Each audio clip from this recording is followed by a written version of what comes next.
अर्थव्यवस्था की केंद्रीय समस्याएं। अर्थव्यवस्था की केंद्रीय समस्याओं से क्या मतलब है?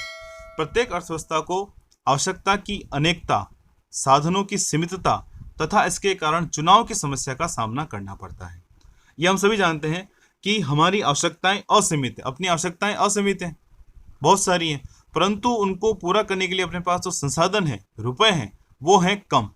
तो अपने सामने चेन की समस्या पैदा होती है कि हम सीमित साधनों से किस आवश्यकता को पहले पूरा करें। अपने पास ये क्वेश्चन होता है, किस आवश्यकता को हम पहले पूरा करें। तो इस प्रकार से हम देखें तो अर्थव्यवस्था में कुछ मुख्य 3 प्रकार की केंद्रीय समस्याएं इससे उत्पन्न होती हैं।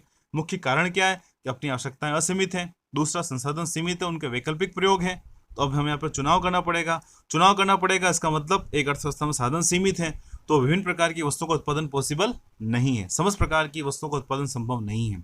तो हमें यहाँ पर चुनना पड़ेगा कि किन किन वस्तुओं का उत्पादन किया जाए। अर्थात एक अर्थव्यवस्था की जो सबसे प्रमुख केंद्रीय समस्या है वो है क्या उत्पादित किया जाए।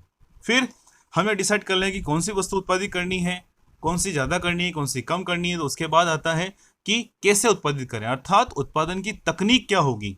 फिर उसके बाद किसके लिए उत्पादित करें, मतलब जो उत्पादन किया जा रहा है उसका वितरण अर्थव्यवस्था में किस प्रकार से होगा, अथवा जो जीडीपी हमें प्राप्त हो रही है उसका वितरण उत्पादन के विभिन्न साधनों अथवा व्यक्तिगत रूप से किस प्रकार से अर्थव्यवस्था में उनका बंटवारा किया जाए ताकि आर्थिक असमानता कम से कम रह सके।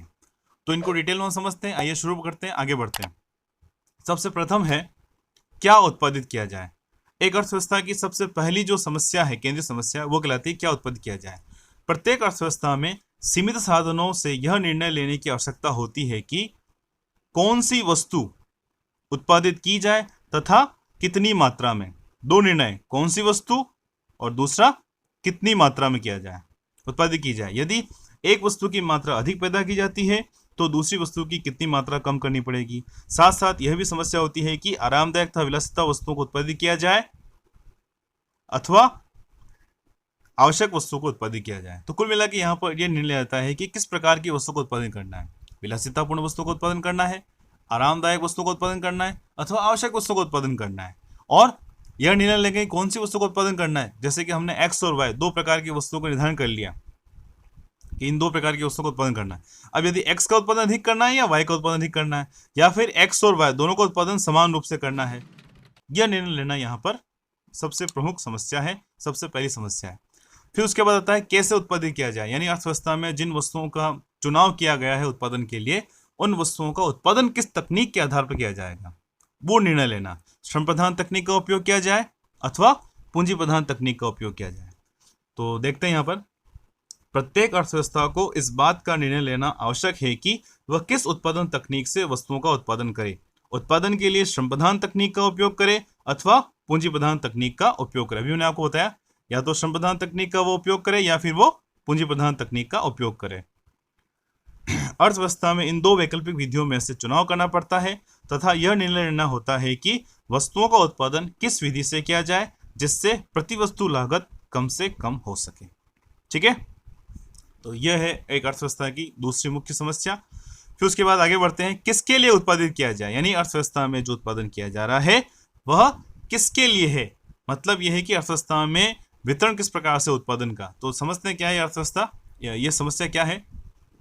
अर्थव्यवस्था में वस्तुओं तथा सेवाओं उनके लिए पैदा की जाती है जिनके पास उन वस्तुओं को खरीदने के लिए क्रय शक्ति होती है। इसलिए इस समस्या का संबंध आय अथवा उत्पादन के वितरण से है।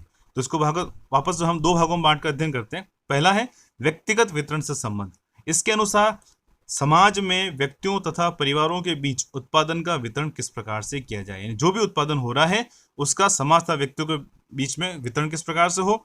और दूसरा पहलू इसके अनुसार यह देखा जाता है कि उत्पादन को उत्पादन साधनों के बीच किस प्रकार बांटा जाए, यानी जो भी जीडीपी प्राप्त हुई है, जितना भी कुल उत्पादन प्राप्त हुआ है, उसको उत्पादन के विभिन्न साधनों जैसे कि श्रम, पूंजी, भूमि तथा उद्यम वृत्ति में किस प्रकार से ब्याज, लगान, लाभ तथा मजदूरी के रूप में बांटा जाए।